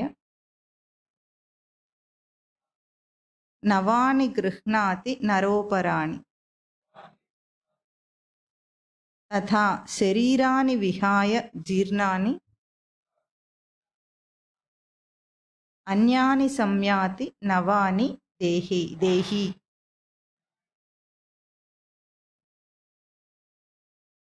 చాలా చులకనగా స్వామికి ఒకటి తెలియక చెప్తున్నాడు ఇక్కడ. ఏమిటంటే అందరట జీర్ణమైన వస్త్రాలు అంటే, జీర్ణమైనవంటే చిరిగిపోయిన బట్టలు విడిచేసి ఎట్లాగైతే కొత్త వస్త్రాలు ధరిస్తాడో, అన్యమైన కొత్త వస్త్రాలు ధరిస్తాడో, అట్లాగే ఏం చేస్తాడు? ఈ జీర్ణమైన ఈ శరీరాన్ని వదిలేసి విహాయ అన్యాని సంయాతి. ఈ దేహి అనేవాడు ఎవరైతే దేహంను ధరించినవాడు, ఇప్పుడు వస్త్రం ధరించినవాడు వస్త్రధారి, అవునా? స్వామిని ఏమంటాం? పీతాంబర ధారి అంటాం. ధారి అంటే ధరించినవాడు. అట్లాగే ఈ దేహి ఎవరు? ఈ దేహమును ధరించినవాడు. వీడేం చేస్తాడు? జీర్ణమైన దేహాన్ని వదిలేసి ఇంకో కొత్త దేహం తీసుకుంటాడట. సింపుల్. బట్టలు మార్చుకున్నంత సులభం అన్నమాట జన్మనెత్తడం అంటే. భయం ఉందా ఇంకా? ఇక్కడ స్వామి పప్పులో కాలేసింది ఏమిటో తెలుసా? జీర్ణాని వస్త్రాన్ని అన్నారు. జీర్ణమైపోయిన వస్త్రములు అంటే చిరిగిపోయినవి కదా. ఈరోజు మనుషులు చిరిగిపోయేదాకా బట్ట కట్టుకుంటారా చెప్పండి? రోజు పూటకొకటి జీర్ణం కాకుండానే మార్చి పారేస్తుంటారు. అసలు అంటే దాని అర్థం ఏమిటి? జీర్ణమయ్యేదాకా చిరిగేదాకా బట్టను వాడుకోమని. ఈ బట్టల గురించి వచ్చేటప్పటికి ఆడవాళ్ళు గుర్తొస్తుంటారు వీడికి. ఎందుకు అంత పిచ్చి వ్యామోహంలో బ్రతుకుతుంటారో వీడికి అర్థం కాదు. బట్ట దేనికోసం కప్పుకుంటాం మనం? బయటి వాతావరణం నుండి రక్షించుకోవడానికని మామూలు అర్థం. కొని అట్లాగే అనుకుందాం కాసేపు. బయటి వాతావరణం నుండి రక్షించుకోవడానికి బట్ట కట్టుకుంటున్నాడా మనిషి? తన హోదాని చూపించడానికి బట్ట కట్టుకుంటున్నాడా? తన ప్రవృత్తిని చూపించడానికి బట్ట కట్టుకుంటున్నాడా? పొద్దుపోక బట్ట కట్టుకుంటున్నట్టు ఫ్యాషన్ చేసుకుంటున్నాడా ఈరోజు? చెప్పండి. ఒకటి హోదా చూపించటం కోసం, ఇంకా బయటికి వెళ్తే ఏవైనా మంచి బట్టలు ఉంటే వేసుకోవాలనుకుంటా. బట్టలు ఎక్కువైపోయి ఇప్పుడు బయటికి వెళ్తున్నారు అందరు, అంతేనా? చాలా బట్టలు కొనుక్కున్నాం, ఇప్పుడు ఎక్కడికి వేసుకోవాలి? ఎక్కడికొక్కడికి వెళ్ళాలి ఇప్పుడు అన్నమాట. పని లేకపోయినా ఆదివారం బయటికి ఎందుకు వెళ్తారు? చాలా బట్టలు ఉన్నాయి కదా, అవన్నీ వేసుకొని చూపించాలి కదా. మరి ఇంట్లోనే ఉంటే ఎవడు చూస్తాడు? సత్యం తెలుసు కదా, ఇంట్లో వాళ్ళకి కంపు కొట్టే మొహం ఎట్లా ఉంటుందో, మేకప్లు రెడీ కాకపోతే వాళ్ళ ఇంట్లో వాళ్ళకి తెలుసు కాబట్టి చూపించేది ఏముండదు. బయట వాళ్ళకి ఇప్పుడు అంత కొత్తగా చూపించాలి, మాయను భ్రాంతిని కల్పించేటట్టు చూపించారు కాబట్టి బట్టలు వేసుకోవాలి. ఇప్పుడు ఎంత అయోమయంలో ప్రజలు ఉన్నారంటే, బయటికి వెళ్ళడం కోసం బట్టలు కొనుక్కోవాలా, లేకపోతే బట్టలు కొనుక్కున్నందుకు బయటికి వెళ్ళాలా తెలియని అయోమయంలో పడిపోయారు ప్రజలు. అన్ని ఎక్కువ అయిపోయినాయి అనమాట.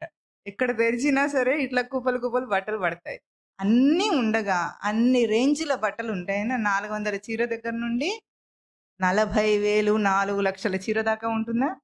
అన్నీ వదిలేసి చక్కగా ఎంతో ప్రీతిగా వేసుకునేది ఏమిటి? ఒకే ఒక్క లోకప్రియమైన వస్త్రం ఏదండి? నైటీ. అది లోకప్రియం అయిపోయింది. ఎంత లోకప్రియం అయిందంటే ఏ కోటీశ్వరుడు దానికి మినహాయింపు కాదు, ఏ సంస్కారంలో పుట్టినవాడు మినహాయింపు కాదు. బ్రాహ్మణ, క్షత్రియ, వైశ్య, శూద్ర ఏ కులంలోనైనా పుట్టు, నువ్వు ఇండియా, అమెరికా, ఆస్ట్రేలియా, ఇంకా జర్మనీ ఎక్కడన్నా పుట్టు, ఎప్పటికీ ఏం వేసుకొని ఉండాలి? నైటీ. ఇంత యూనివర్సల్గా పాపులర్ అయింది ఇంకోటి లేదేమో లోకంలో, ఉందా? పోనీ భర్తకే ఇష్టం లేకపోయినా మాట్లాడడానికి ధైర్యం లేదు. ఎవరికైనా ధైర్యం ఉందా చెప్పండి? భర్తల లోకాన్ని అణిచి పారేస్తారేమన్నా నైటీ గురించి మాట్లాడితే. దేని గురించి, ఏ సమస్య గురించి ప్రభుత్వం డిస్కషన్ పెట్టినా ఏమీ కాదు కానీ, నైటీని ఒక ప్రస్తావనలోకి తీసుకొచ్చామనుకోండి, ఏమవుతుంది వాడి పని? చితక వాది కనిపించకుండా చేస్తారు వాడిని. అంతేనా? అంత లోకప్రియ వస్త్రము నైటీ. ఇంకా వాళ్ళని చూసి మేము కూడా అట్లాగే చెడిపోతామన్నారు మగవాళ్ళు. వాళ్ళు కూడా షార్ట్, చిన్న బట్ట పెరక షార్ట్ వేసేసుకుంటున్నారు. ఈ మధ్య వీడు ఇంకొకటి చూశాడు, ఏమిటంటే ఆడవాళ్ళు కూడా షార్ట్స్ వేసుకుంటున్నారని. ఒక భర్త ఏం చేశాడు, ఆవిడ అతను షార్ట్ వేసుకుందట. ఇతను ఏం చేశాడు, సరే నువ్వు నా షార్ట్ వేసుకుంటే నేను నీ నైటీ వేసుకుంటాను, నైటీ వేసుకొని వచ్చా. వస్తే ఎందుకు వేసుకున్నావు అంటే, నా షార్ట్ ఎట్లాగో నువ్వు లాగేసుకున్నావు కాబట్టి నీ నైటీ నేను వేసుకున్నా, తప్పే ఉంది, కనీసం ఉపయోగపడుతుంది కదా అది కొనుక్కున్నందుకు అన్నాడట. అట్లా ఒకరినొకరు అనుసరించుకుంటూనో లేకపోతే అనుకరించుకుంటూనో ఇమిటేట్ చేసుకుంటూ, వాళ్ళు చెడిపోతే నేను సేర్ అంటే సవా సేర్. రాసులో వేస్తే ఎట్లా ఉండాలి, నువ్వెక్కువ నేను ఎక్కువ దిగజారుతానా, నువ్వెక్కువ దిగజారుతావా అని పోటీ పెట్టుకొని మరి. ఒకప్పుడు ఆడవాళ్ళు కొంచెం తెలివితో పనిచేసేవాడు, మగవాళ్ళు ఎప్పుడో పోయింది వాళ్ళ తెలివి. కానీ ఇప్పుడు ఆడవాళ్ళకి కొద్దిగా ఉండేది. ఇప్పుడు ఆడవాళ్ళు ఏం చేశారు, చదువుకున్న తర్వాత వాళ్ళ తెలివి మొత్తం సంకనాకిపోయింది. అసలు మన భారతదేశంలో ఎక్కడైనా ప్రపంచంలో మనుషులకు తెలివి లేకుండా అవటానికి కారణం ఏమిటంటారు? చదివే. మీకు ఇంకా సందేహంగా ఉందా? వీడే కనుక చదువుకోకపోయి ఉంటే చాలా కామన్ సెన్స్తో చాలా బాగా బ్రతికేవాడు. చదువుకున్న కొద్దీ కామన్ సెన్స్ అనే ఒక సాధారణ జ్ఞానం అడుగంటిపోయి ఏది తెలియకుండా అయిపోయాడు వీడు. అట్లా చెడిపోవడానికే బట్టలు కట్టుకుంటారు, కట్టుకునే బట్టలన్నీ కూడా. దీనికి మీకు ఒక ఉపమానం చెప్పమంటారా, చదువుకున్న తెలివితేటలు ఎట్లా అయినాయో? మొవ్వలో వెనకంతా పొలం, దానికి మధ్య ఒక రోడ్డు ఉంటుంది, చిన్నది మట్టి వేయించారు. ఆ రోడ్డు మీద ఒక ఆకు మొలిచింది. ఆ ఆకు వీడికి ముందే తెలుసు.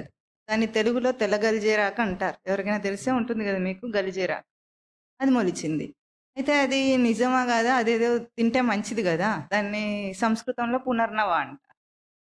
సరే అదే కాదు, మళ్ళీ ఏ పిచ్చాకు తింటే ఏమవుతుందో అని దాన్ని తీసుకెళ్ళి వీడు ఏం చేశాడు, ఫోటో తీసి గూగుల్ని అడిగాడు అన్నమాట. ఇప్పుడు అందరికీ గురువు ఎవరు? గూగుల్ గురువు. కాబట్టి ఏది అడిగినా చెబుతుంది కనుక ఆ ఫోటో తీసి చూపించాడు. అదేదో దానికి బొటానికల్ నేమ్ ఉంటుంది కాబట్టి ఆ సైంటిఫిక్ నేమ్ చెప్పి దాని తర్వాత దీన్ని వీడ్ అన్నది, కామన్లీ ఫౌండ్ వీడ్ అన్నది. వీడ్ అంటే కలుపు మొక్క. ఇదేమిటిది ఇట్లా చెప్తుంది, ఇది గలిజేరాకు కాదేమిటి? వీడికేమో బాగానే గుర్తుంది, అది గలిజేరాకు అని బాగా గుర్తుంది. సరే ఎందుకైనా మంచిది, దీన్ని ఇంకో రకంగా ప్రశ్నిద్దామని వీడు ఏం చేశాడంటే, దీన్ని సంస్కృతంలో ఏమంటారని అడిగాడు. అప్పుడు చెప్పింది అది, దీని పేరు పునర్నవ అని చెప్పి ఇంత చాటభారతంలాగా దాని ఉపయోగాలన్నీ చెప్పింది అనమాట. అంటే సైన్స్కి ఏం తెలుసు దాని గురించి? ఔషధ గుణాలన్నీ తెలుసు.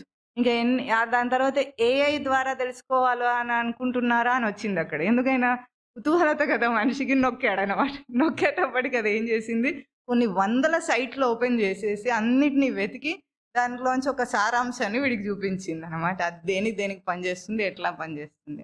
అంటే ఒక పదార్థం గురించి సైన్స్కి తెలిసిన తెలివెటువంటిది, మన శాస్త్రానికి తెలిసిన తెలివెటువంటిదో ఒక భౌతికమైన ఉపమానంలోనే అర్థమవుతుంది.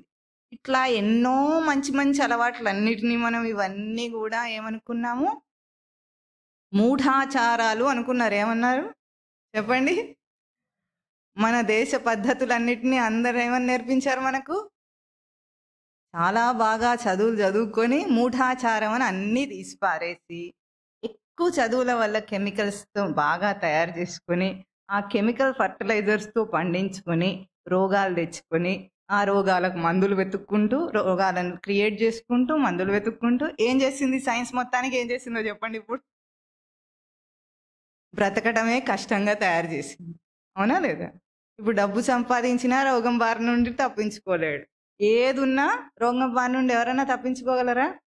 ఇంకా ఎవరైనా దాని మాయలో పడకుండా ఉంటే వాడు తప్పించుకునే అట్లా కూడా తప్పించుకోవడానికి అవకాశం లేదు. పళ్ళు కూరగాయలు తిని బతుకుదామన్నా అవన్నీ కూడా రోగాలు కల్పించేటట్టుగా చుట్టుముట్టి వాడిని చుట్టేశాయన్నమాట. అంటే ఇవన్నీ దేనివల్ల వచ్చినాయి? ఇప్పుడు western education system, so called western education system మనిషిని బుర్రలేని విధవని తయారు చేసింది చివరికి. మళ్ళీ నేనే గొప్ప అంటాడు వాడు. ఆయుర్వేదం అంటే మీకు అన్ని ఏమేమో చెప్తారు మీరు, ఆకులు అమలు. ఆ ఆకులు అలములు తింటే అన్ని రోగాలు పోతాయి. అవి ఊరికైనా పండుతుంటాయి, అవి రోడ్ల మీద మొలుస్తుంటాయి, మనం ఏం చెయ్యక్కర్లేదు. తిను అంటుంది. పశువులు ఎందుకు, అవన్నీ తిని ఆరోగ్యంగా ఉంటాయి, అంతేనా? మనము కొత్తగా ఏవేవో తిని ఇట్లా రోగాలు తెచ్చుకుంటూ ఉంటాం అన్నమాట. ఇప్పుడు బట్ట ఎందుకు కట్టుకుంటాడన్న ఒక విషయాన్ని ఆలోచిస్తే, ఆచ్ఛాదన వస్త్రం. వస్త్రం అంటే ఆచ్ఛాదనే ధాతు. ఆచ్ఛాదన చేసుకోవడానికి కట్టుకుంటాడు. ఆచ్ఛాదన ఎట్లా ఉంటుంది? అది జీర్ణం అయిపోతే అని అర్థం ఏమిటంటే, జీర్ణం కావటం అంటే చిరిగిపోవటం. చిరిగిపోవటం అంటే మనకు ఆచ్ఛాదనకు యోగ్యంగా లేదు, ఇంకా కప్పుకోవటానికి యోగ్యంగా లేనప్పుడు దాన్ని తీసేసి ఇంకొకటి వేసుకుంటాడు మనిషి. అట్లా వేసుకోవాలి బట్ట అని అర్థం. ఆ శ్లోకం ఏం చెప్తుంది? కప్పుకోవడానికి బట్ట. స్టేటస్లకు, ఫ్యాషన్కి పొద్దుపోక బట్టలు కట్టుకోరు. ఫ్యాషన్ పరేడ్లో మనుషులు బట్టలు కట్టుకుంటారు, వాటిని బట్టలు అనరు. ఏమిటో ఎక్కడెక్కడో కొంత ఏదేదో అంటించుకుంటే వాళ్ళు బట్ట అంటున్నారు, మనం అనుకోవాలి. అట్లాంటిది బట్ట కాదు అని చెప్పి ఏం చెప్తున్నారు? కప్పుకోవడానికి ఆ బట్ట ఎటువంటిది? జీర్ణం అయ్యేదాకా దాన్ని వాడుకొని తీసేస్తాం. అలాగే ఇక్కడ ఈ శరీరాన్ని కూడా అట్లాగే జీర్ణం అయ్యేదాకా అంటున్నాడు. జీర్ణం అవ్వటం అంటే, శరీరం జీర్ణం అవ్వటం అంటే ఏమిటి? తన ప్రయోగానికి ఇంకా అది ఉపయోగపడదు. తను ఏం చెయ్యాలనుకుంటున్నాడో ఆ పని చేయటానికి అది ఉపయోగానికి రాదు కదా. ముసలితనం అంటే ఎప్పుడు వస్తుంది మనకు? ఏం చెయ్యాలనుకుంటున్నాడో ఆ పని చేయలేడు ఇంకా వాడు.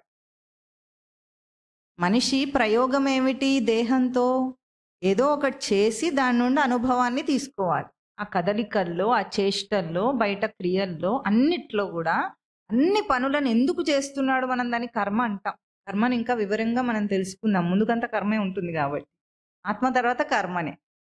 ఇప్పుడు ఆ కర్మ ఎందుకు చేస్తున్నాడు, ఎందుకు చేయాలంటే దాని నుండి వాడికి ఒక అనుభవం రావాలి. ఆ అనుభవం రావటానికి దేహం ఇంకా సహకరించటం లేదు. అప్పుడు జీర్ణమైంది అంటాం దాన్ని. జీర్ణం పదార్థానికి కూడా మనము జీర్ణం ఎక్కడ పదం మనకు బాగా ప్రయోగంలో తెలుసు?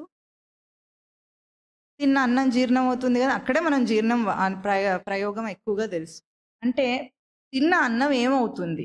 తిన్న దాంట్లో ఎన్నో రకాల వేరు పదార్థాలు ఉన్నాయి. అంటే పిండి పదార్థాలు, మాంసపు కృతులు, అన్ని రకరకాల proteins, carbohydrates, vitamins, minerals, fats అనే రకరకాలుగా ఎలిమెంట్స్ ఉంటే అవన్నీ కూడా ఆహారంలో లోపలికి వెళ్తున్నాయి. జీర్ణం అయ్యింది అంటాం మనం. జీర్ణం అయిన తర్వాత ఏమొస్తుంది? రెండు అవుతాయి. ఏముంది? తిన్నదేమో శక్తిగా మారుతుంది. ఏవేవి దేహానికి కావాలో అవన్నీ అబ్జార్బ్ చేసుకొని అసిమిలేషన్ అంటారు. వాటన్నిటిని దేహం తీసుకొని జీర్ణం కాని వాటిని ఏం చేస్తుంది? బయటికి నెడుతుంది. మనం ఏమంటున్నాం? జీర్ణం కాని వాటిని. జీర్ణం అయినవి శక్తి కింద మారిపోయినాయి.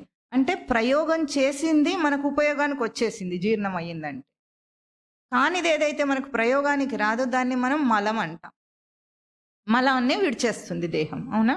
ఇది ప్రక్రియ మనకు బాగా అర్థమవుతుంది. అట్లాగే ప్రతి ప్రయోగంలో కూడా ప్రయోగాన్ని ఏ పని చేస్తున్నప్పుడు కూడా మనకు జీర్ణం అవ్వాలి. జీర్ణమై మనం గ్రహింపుకు తీసుకునేది ఒకటి ఉంటుంది, మనకు విడిచిపెట్టేది ఒకటి ఉంటుంది, అవునా?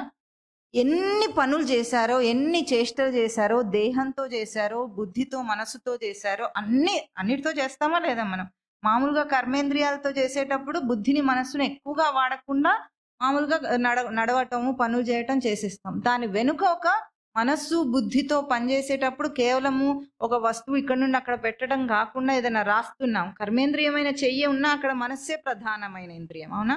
బుద్ధి ప్రధానమైన ఇంద్రియం.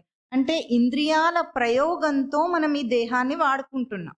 ఈ వాడుకునే ప్రతి పనిలో కూడా మనం జీర్ణం చేసుకునేది ఏమిటి? జీర్ణం కాకుండా ఉండేది ఏమిటి? మనం దేన్ని విడిచిపెడతాము, దేన్ని గ్రహిస్తాం? చెప్పండి, దేన్ని విడిచిపెడుతున్నాం, దేన్ని గ్రహిస్తున్నాం?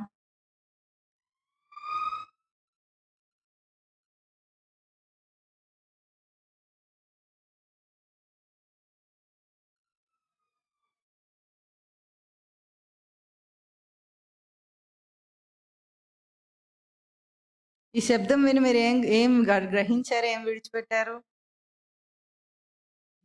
శబ్దం వదిలేశారు, టైం అయిపోయింది, వదిలేస్తే మేము వెళ్ళిపోతాం అని గ్రహించారు, అంతేనా?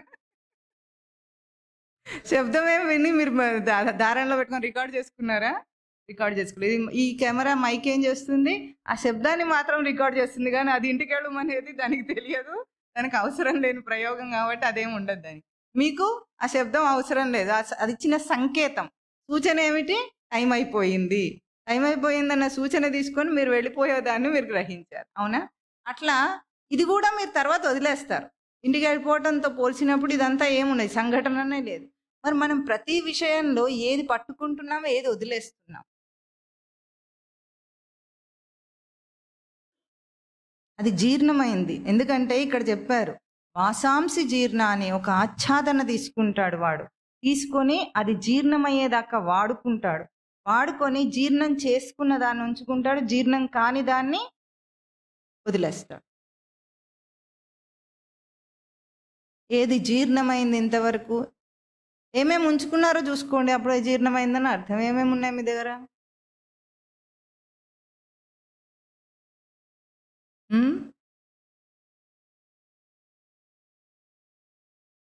ఏమున్నాయి?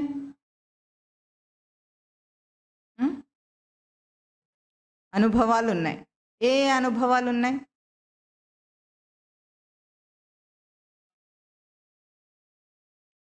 బాధ ఎట్లుంటుందో మీకు తెలుసు, అంతేనా? అనుభవం ఉంది మీ దగ్గర, అంతేనా? ఇంకా సుఖం ఎట్లా ఉంటుందో అనుభవం ఉంది. ఇంకా